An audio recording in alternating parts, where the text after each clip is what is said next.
Hi, everybody. I'm back with Brian Pigg, and this time we're going to talk a little bit about the military in the movies. Hello. As a background, I have not been in the military, but Brian has. So you want to tell us what branch of the military you were in and when you served? I was in the Army. I enlisted in the infantry in 87, and I got out in 96. Okay. And you came on as a lieutenant, captain? Yeah. Okay. So one of the movies I want to discuss, I think, is Brightburn. And one of the movies that Brian wants to discuss is our TV shows, Star Trek Discovery. And then from that, we'll talk about some other stuff. So, Brian, you want to talk a little bit about Discovery? Well, it's a good show, and it follows well the Star Trek model, but the combat in the film, in the show, it's a TV show, it's a little too Star Trek.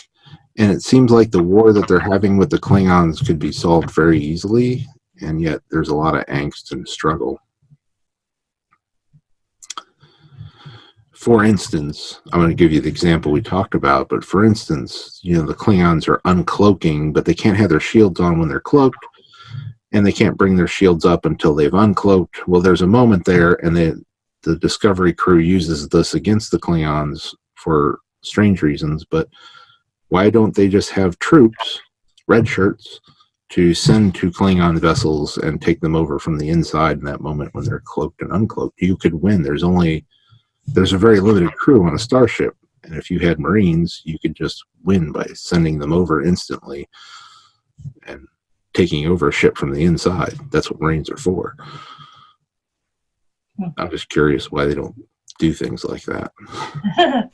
Probably because people writing the episodes probably have not been in the military. But I think the military, as we've discussed, has in being represented by Hollywood, there are some significant issues there. And part of what you had mentioned was that the actual life of a military person and the actual way characters have to be developed in movies right, are not necessarily too compatible.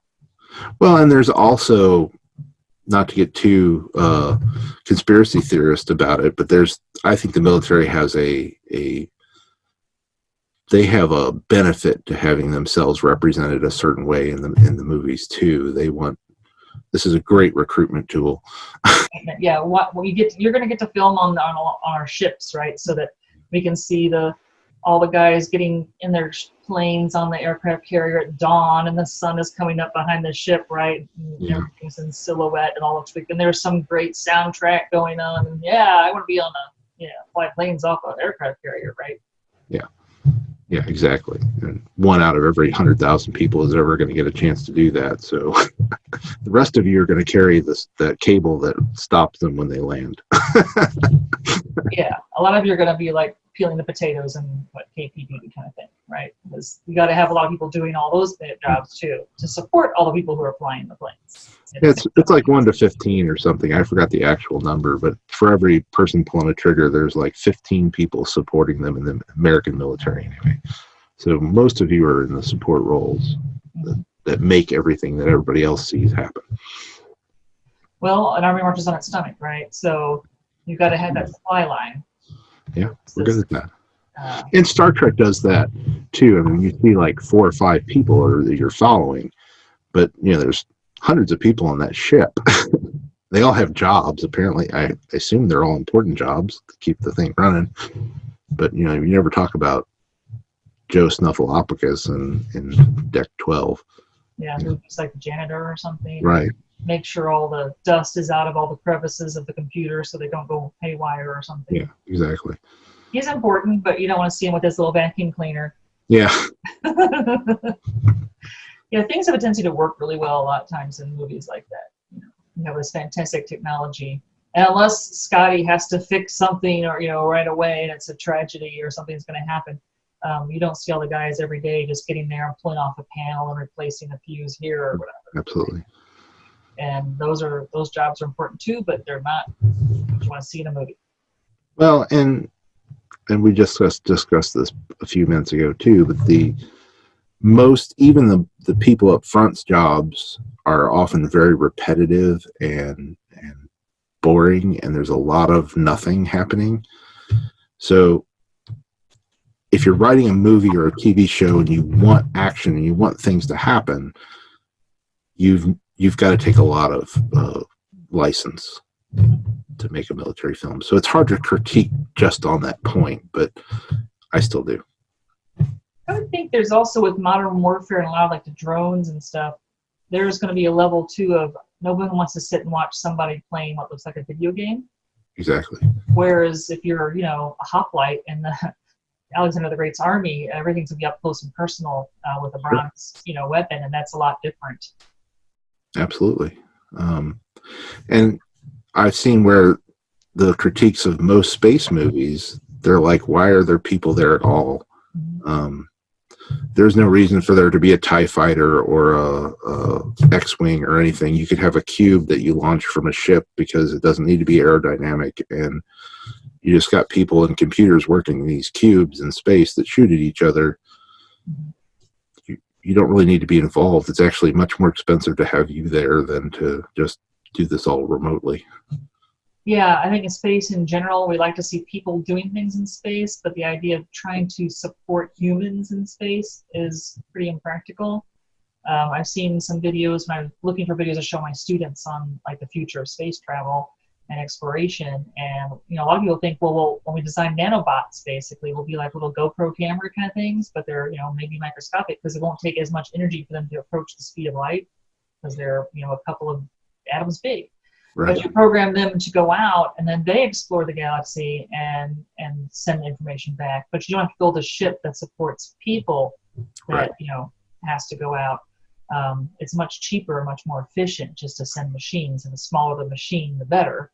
Right. So why do we fly around in the Federation? Except that basically the original Star Trek, of course, was supposed to be like Wagon Train to Space. Right. I think how he sold it to the network.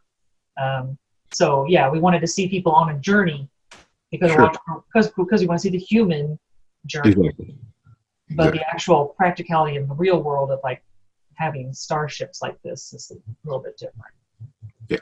I mean, that was obviously the transporter was a similar kind of thing. We don't have the money in a TV show to build shuttles and things for all these things and to show people going from one point. Also, it takes up too much airtime.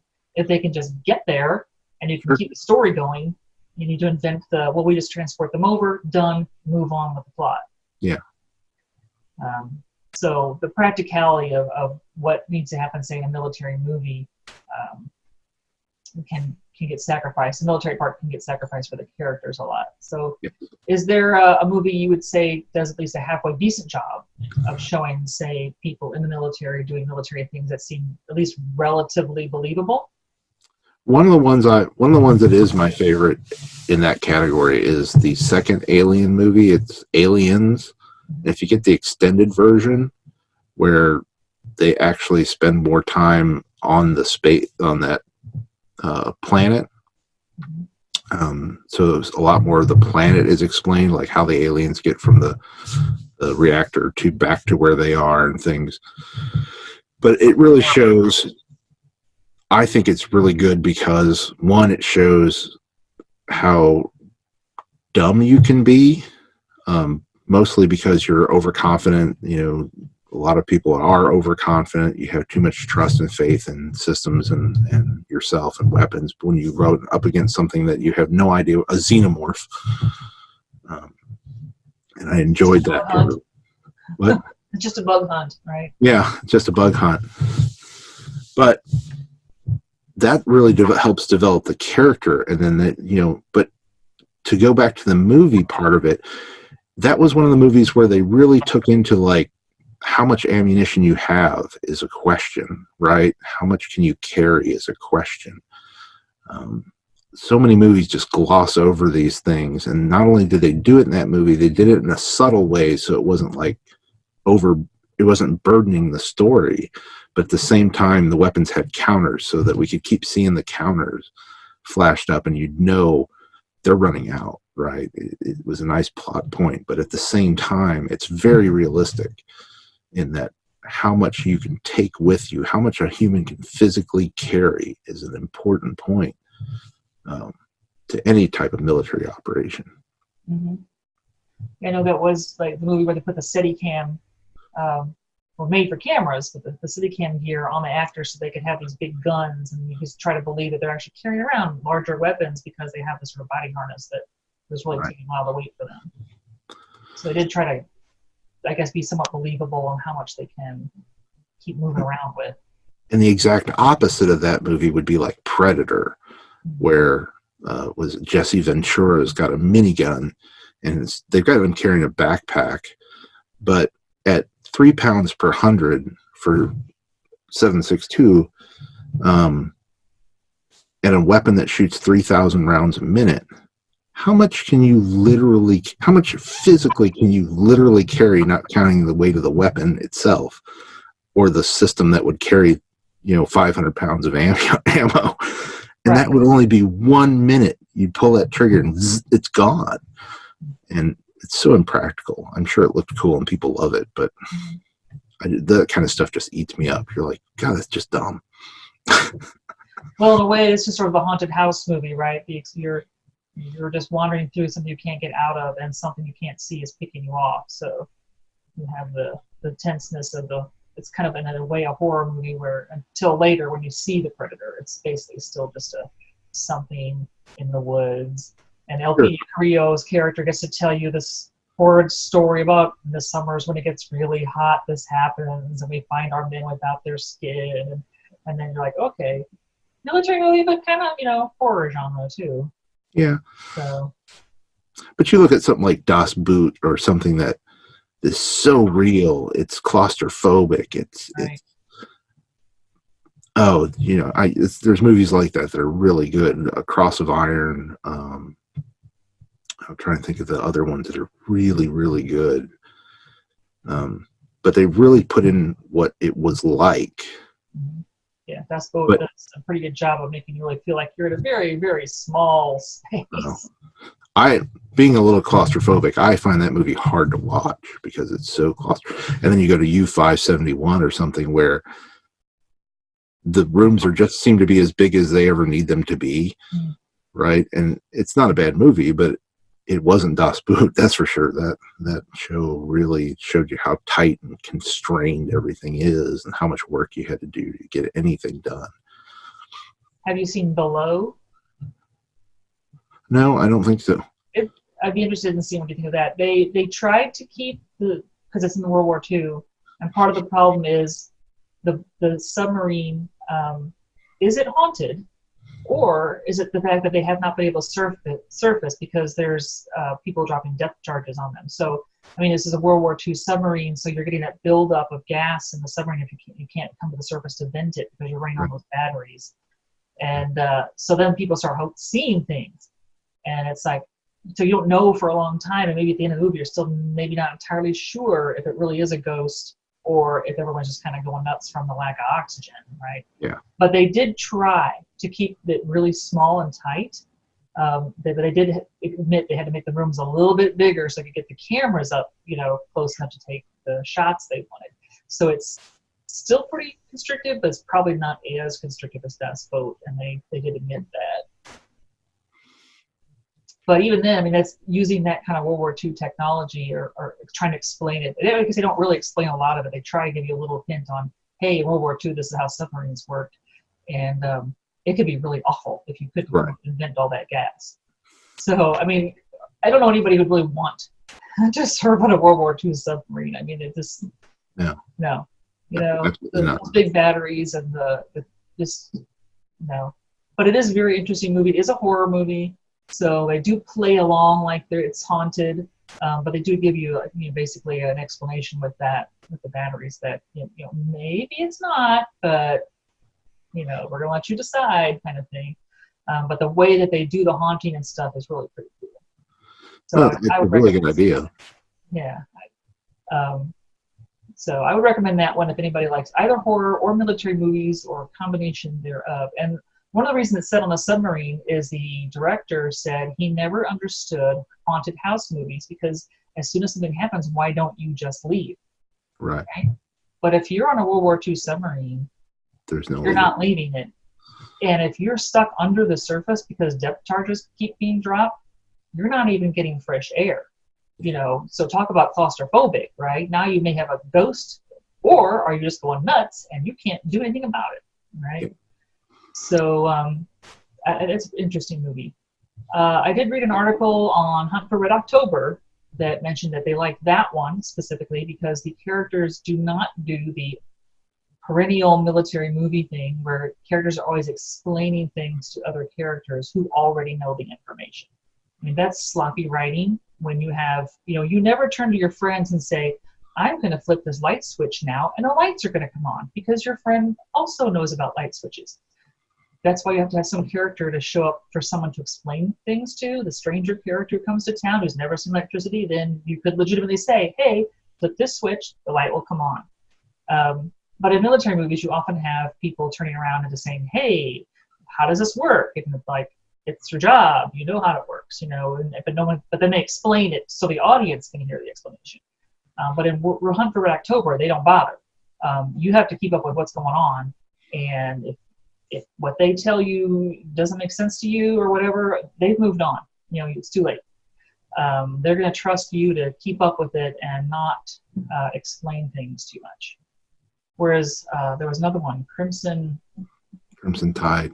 Is it Crimson Tide? They do a lot of that explaining in that movie where submarine people are constantly telling other submarine people, if I press this button, this will happen. It's like, and that person already knew that. Right. So that's just really sloppy. But it can be hard in a military movie if people don't understand the terminology or don't know what's going on. You've got to figure out some way that the audience is going to understand what's happening. Sure. And write it intelligently. And that could be an extra level of difficulty. Yeah. Are there any other movies you would praise or not?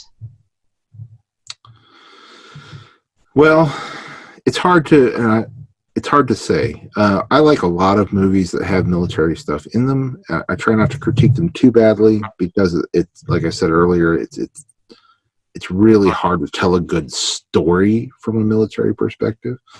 And a lot of the ones that do it well are just hard to watch because if it's real, it's going to be hard to watch.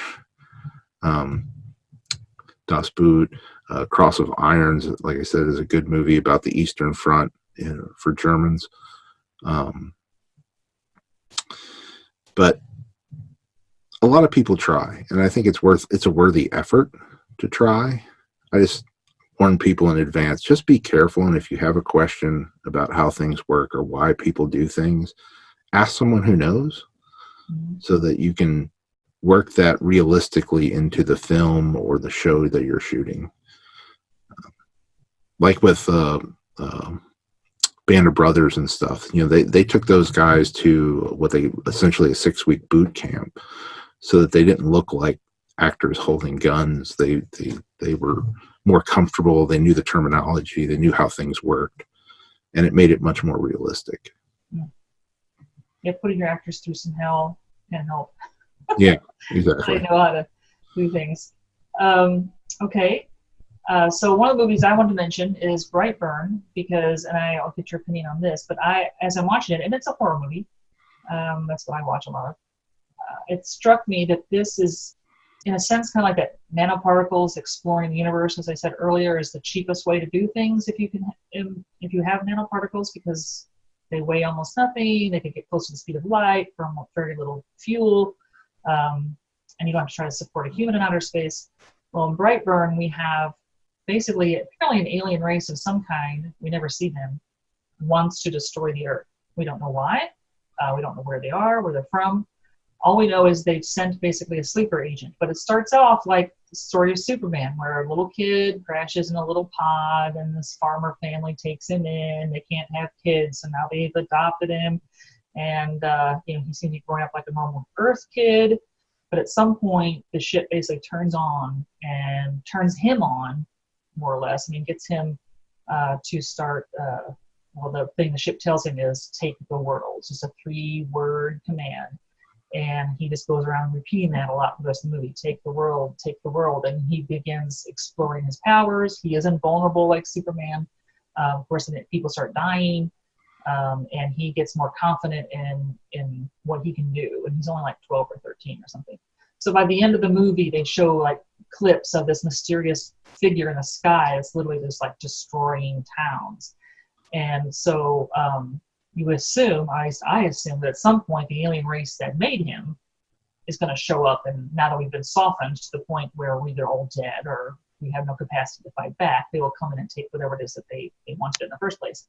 But all it really cost them was one genetically engineered sleeper agent who looked enough like us and had close enough biology to us he could pass for one of us for a few years, and the little pod that he came in, and a few lines of software to turn on your sleeper agent at some point, and that's all the investment you've got. I mean, that's pretty cheap, and you're going to get a whole planet out of it. So it seemed like a pretty good plan. We don't even know what these aliens could be like. They could be giant squids, or they could be, worms or something. Who knows? They just need to meet this one particular little kid. Just need to look enough like us to fool us for a few years. So you assume they also have the code that will turn him off. And so when he's finished, they will just get rid of him, and they have the planet. So it seemed like a pretty cool plan. If you want to take over another planet. So your thoughts on that? Well, I mean, it's an excellent plan, really. I mean, any plan where your risk is low and your investment's low and your reward could potentially be great, but there's no downside for them, right? That's the beauty of that plan. Say the pod lands and people don't like him, or he lands in 1860s America instead of modern America, and they're just like, witch, and they, Well, he is invulnerable, so they, but they don't know that. Yeah. I mean, I was just saying, if they tried to burn him at the stake or something, it's not going to work. Well, but my point is no matter what happens, they're only out one genetically engineered guy, and you can't even trace it back, right? It's not like it's we tracked his warp signature back to Alpha Centauri or something. It's like there's no way to do that. So why not? You shoot out thousands of them, and you get 2 planets out of it. Woohoo! You're winning. Yeah. I mean, although I like movies like, and this, I should be embarrassed by this, I guess, like Pacific Rim, and I actually like the second Pacific Rim better. I'm the only person on the planet who does, I think. Or Independence Day, or was it Battle Los Angeles, or something, and there's another one I'm thinking of. But basically, because there's fights and things blow up, and there's lots of running around and stuff, and so I kind of enjoy that for an hour and a half. And I know that I'm getting a stupid story out of it, but for a couple of dollars, I'm happy. But there's stupid plans on the parts of the alien. Battleship was another one, which is my guilty pleasure, just because it's just kind of fun to watch some basic plain battleship with ships and stuff, and it's it's just kind of like, oh, that's kind of cool, and it's stupid, but whatever. So I understand they're really dumb, but the aliens have stupid plans.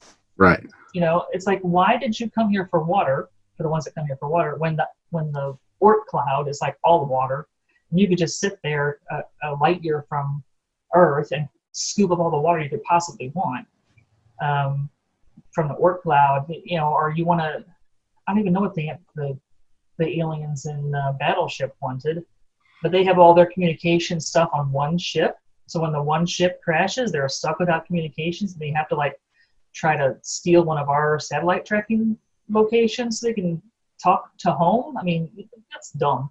Yeah. So they're not very bright. They do make kind of fun movies where, of course, we always win because they're really stupid. But Brightburn was always like that. That was kind of in a way scary, where if you were a smart alien race, you could do that. That might work. Yeah, I enjoy those kind of Independence Day kind of Armageddon type films where it's a little goofy, and but I like what Neil deGrasse Tyson says. We're 3% different than chimps or apes or something. And he's like, if the alien coming to you is just 3% better, smarter, stronger, whatever, there's really nothing you're going to be able to do about it. Just like there's really not much for the chimps to do about us. They're starting to learn how to use tools or sign language or something, but we've got nuclear weapons.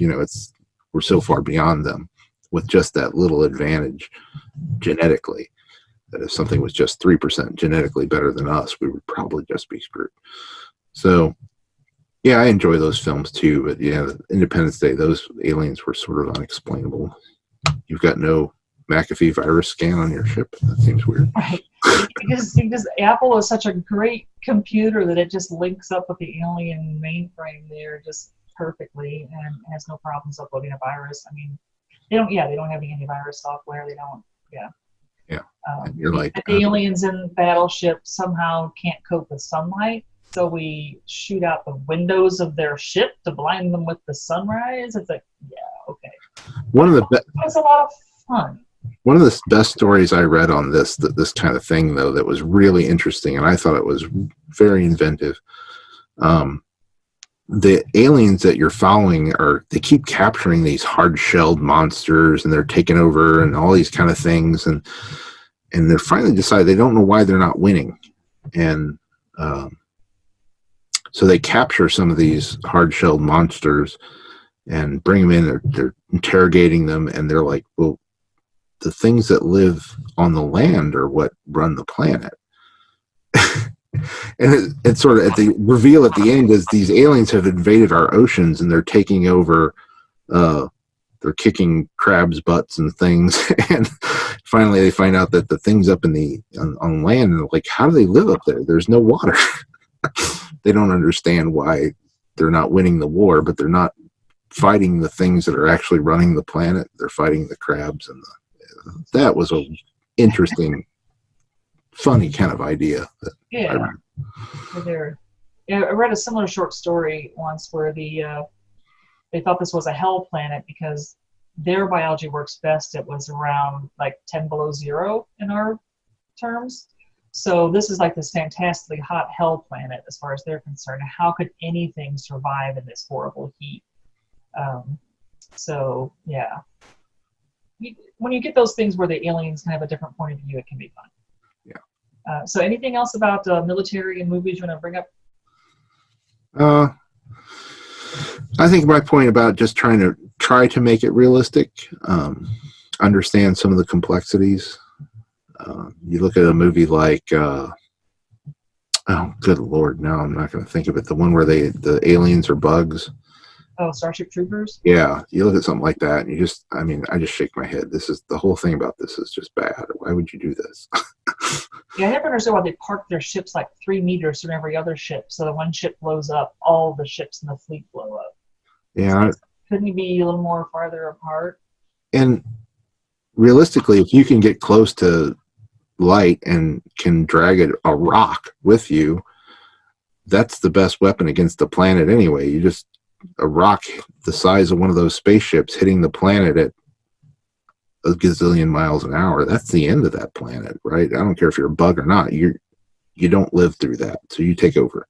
Why did we put all these people on the ground? It doesn't make any sense.